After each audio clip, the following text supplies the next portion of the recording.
सर्वात आधी मी अंडे घेतले. तर अंडे आपण आधी उकडून घेणार. अंडे उकडण्यासाठी मी पाणी गरम करायला ठेवलं होतं. तर पाणी थोडं कोमट होऊन द्यायचं आहे. कोमट झाल्यानंतर आपण याच्यात अंडे सोडून घेणार आहोत. आता कमी गॅसवरतीच अंडे उकडून घ्यायचे, म्हणजे अंडे फुटणार नाही. त्यामुळे कमी गॅसवरती उकडून घ्यायचे. अंडे उकडत आहेत तोपर्यंत मी तांदूळ उकळून घेणार आहे. तर त्यासाठी मी पाणी गरम करायला ठेवलं आहे. पाणी उकळून घ्यायचं आहे. त्यामध्ये 1 चम्मच मीठ घालून घ्यायचं आहे आणि त्यामध्ये खडे मसाले घालणार आहोत आपण.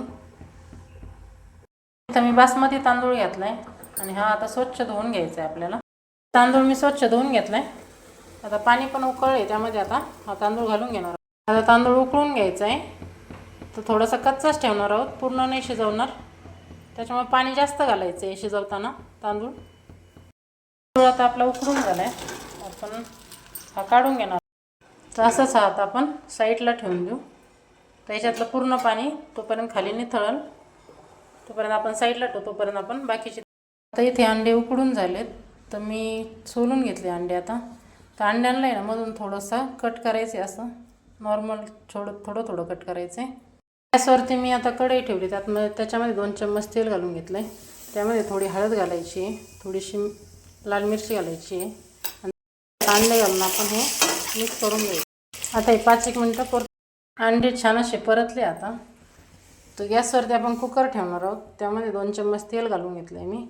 त्यामध्ये जिरे घालणार आहे. जिरे परतल्याच्या नंतर आपण याच्यात कांदा घालून घेणार आहोत. कांदा मी उभा कट करून घेतलेला आहे. तर 3 ते 4 मी इथं कांदे घेतले आहे. आता कांदा आपण छान असा मऊ होईपर्यंत परतून घेणार आहोत. थोडासा असा लालसर होऊन द्यायचा आहे. कमी गॅसवरच परतून घेणार आहोत, म्हणजे जळणार नाही. कांदा थोडा परतला की त्यामध्ये अद्रक लसूणची पेस्ट घालून घेऊया. आता हे दोन्ही मिक्स करून परतून घ्यायचे. परततंय तेव्हाच आपण थोडं आणखीन तेल घालून घेणार आहोत. आता हे परतलं. याच्यामध्ये टोमॅटोची पेस्ट घालायची आहे. मी इथं 1 टोमॅटो घेतला होता आणि त्याची बारीक अशी पेस्ट केली आहे. तर ती घालून घेणार आहोत आणि परत आता मिक्स करून घ्यायचे आहे छान. आणि 5-1 मिनटं आता असंच परतून देणार आहोत. टोमॅटो परतून झाले. त्याच्यामध्ये मसाले घालून घ्यायचे. तर इथं मी बिर्याणी मसाला घातला आहे. थोडी हळद घालायची आहे, थोडं लाल तिखट घालायचं आहे. त्यानंतर धना पावडर घालणार आहोत, थोडी काश्मीरी लाल मिरच घालणार आहे. गरम मसाला घालायचा आहे. आता हे मिक्स करून घ्यायचं आहे. तर याच्यामध्ये मी अंडे घातले आणि आता हे छान असं मिक्स करून द्यायचं आहे.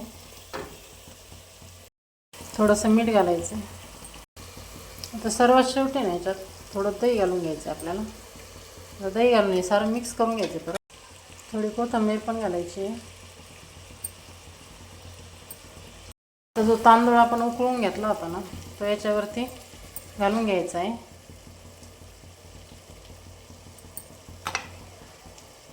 छान अशी दम बिर्याणी तयार होते. तर सर्व तांदूळ आता असं आपण सगळीकडून आपण घालून घेणार आहोत. पूर्ण तांदूळ टाकून झाल्यानंतर थोडी कोथिंबीर टाकायची आहे. तुम्ही वाटलं तर याच्यात कलर पण टाकू शकता, फूड कलर भेटतो. तर मी नाही घातलेला इथं. आता याच्यामध्ये साईडने थोडंसं पाणी घालायचं आहे. जे आपण तांदूळ उकळून जे पाणी गाळून घेतलं होतं तर तेच पाणी याच्यामध्ये घालून घ्यायचं आहे. जास्त नाही, थोडंसं घालायचं आहे. कारण तांदूळ थोडासा कच्चा होता आपण पूर्ण शिजवलेलं नव्हतं, थोडंसं शिजवलं होतं अर्धा. त्यामुळे आता हे थोडं पाणी घालून झाकण लावून हे आता शिजवून घेणार आहोत आपण. त्याच्यानंतर आपण याच्यावरती 1 ताट झाकण ठेवणार आहोत. तर ताट असं ठेवायचं, ते पॅक बसल असं ठेवायचं आहे आपल्याला. कुकरचं झाकण नाही लावायचं आहे, कारण आपल्याला वाफ बाहेर जाऊन नाही द्यायची आहे. त्यामुळे असं झाकण ठेवायचं आहे. आणि आता 10 मिनटं असंच ठेवणार आहोत. आता झाकण काढून घेऊया. आता पाहू शकता छान अशी आपली अंडा बिर्याणी तयार आहे. अंडा दम बिर्याणी. आवडल्यास रेसिपी नक्की करून पहा आणि कमेंटमध्ये सांगा कशी झाली आहे.